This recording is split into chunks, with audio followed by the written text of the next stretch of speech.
Hi friends, అందరూ ఎలా ఉన్నారు? నేనైతే బాగున్నాను. మీరు కూడా బాగున్నారు అని చెప్పి నేను అనుకుంటున్నాను. కమెంట్లో పెట్టండి ఎలా ఉన్నారు అని చెప్పి. సో ఈరోజు వచ్చేసి కాకరకాయ కారం ఎట్లా చేయాలి అని చెప్పి వీడియో చేస్తున్నాను.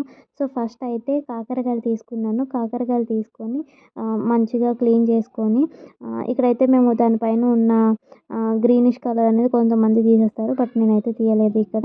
సో ఫస్ట్ ఏం చేస్తానంటే కడిగి తర్వాత ఇలా మీడియం సైజ్ పీసెస్ లాగా కట్ చేసుకొని దాంట్లో ఉన్న గుజ్జు ఉంటుంది కదా అది అనేది తీసేసాను. అది తీసేసిన తర్వాత ఏం చేశాను అంటే కళాయి పెట్టుకొని కళాయిలో కొంచెం ఆయిల్ అనేది వేసాను. సో కాకరకాయ కారం కాబట్టి ఇక్కడ ఆయిల్ అనేది కొంచెం ఎక్కువగానే పడుతుంది. సో ఆయిల్ అనేది కొంచెం ఎక్కువగానే తీసుకోండి, నార్మల్ కర్రీస్తో కన్నా కొంచెం ఎక్కువగా తీసుకుంటే బాగుంటుంది ఇక్కడ.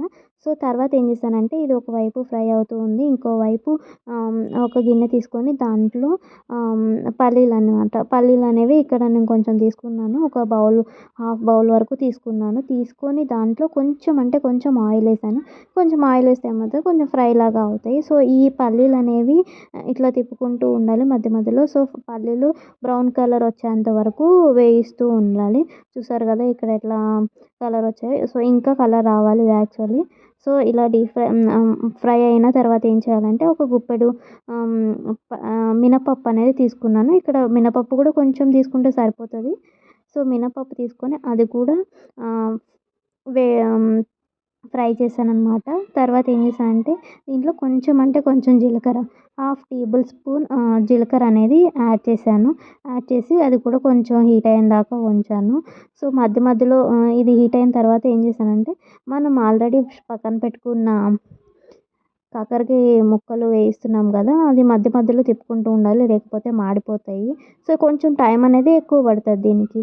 సో అవంతా ఫ్రై అవ్వాలి కదా, డీప్ ఫ్రై లాగా అవ్వాలి. సో ఫ్రై అయ్యడానికి లేట్ అవుతుంది.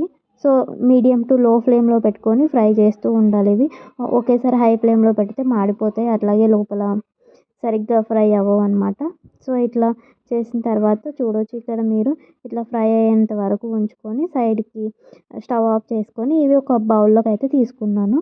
సో ఇప్పుడు మనం వేయించి పెట్టిన ఉన్నాయి కదా దాంట్లో వచ్చేసి కొంచెం ఒక వెల్లుల్లి వేసాను. ఒక వెల్లుల్లి అట్లాగే కొంచెం చింతపండు, ఒక నిమ్మపండు అంత చింతపండు వేసి అట్లాగే సరిపడినంత ఉప్పు, కారం, పసుపు వేసేసి మిక్సీ పట్టేసాను. సో ఈ అన్ని పదార్థాలు మిక్సీ పట్టేసి గ్రైండ్ చేసిన తర్వాత ఏం చేయాలి అంటే మనం ఫ్రై చేసి పెట్టుకున్న ముక్కలు ఉంటాయి కదా, ఆ ముక్కల్లోకి ఏం చేయాలంటే ఈ పౌడర్ మనం ఏదైతే చేసి పెట్టుకున్నామో ఆ కారం పౌడర్ని దీంట్లో అనేది ఇట్లా పెట్టాలి. సో ఇక్కడ మీరు చూడొచ్చు వీడియోలో నేను ఎట్లా పెడుతున్నాను అని చెప్పి.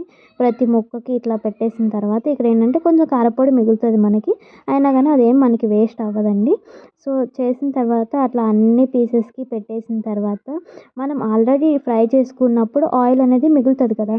సో అదే కళాయిలో ఏం చేశానంటే అదే కళాయి పెట్టి ఆయిల్ అనేది హీట్ అయిన తర్వాత ఈ కారపొడి పెట్టుకున్న పీసెస్ ఉంటాయి కదా, ఆ పీసెస్ అనేవి దాంట్లో ఆయిల్ హీట్ అయిన తర్వాత దాంట్లో వేసాను అనమాట. సో ఈ పౌడర్ని పీసెస్తో పాటు ఈ పౌడర్ని కూడా వేయండి, మా కారపొడి ఉంటుంది కదా అది కూడా. So just 1 to 2 seconds, 2 minutes, not seconds, 2 minutes ఉంచండి. ఉంచితే ఏమవుతుందంటే అది కారం స్మెల్ అదంతా రాదు, టేస్ట్ అయితే సూపర్ ఉంటుందండి. చూడొచ్చు ఇక్కడ మీరు ఒకే ఒక్క పీస్తో మనం రైస్ మొత్తం తినేయొచ్చు. ఈ కాకరకాయ అనేది చేదు కూడా ఉండదండి, నిజంగా చెప్తున్నాను. మీరు ఒక్కసారి ట్రై చేయండి, టేస్ట్ అయితే సూపర్ ఉంటుంది. కాకరకాయ తినని వాళ్ళు కూడా ఈ కారం తింటారు. Boy friends.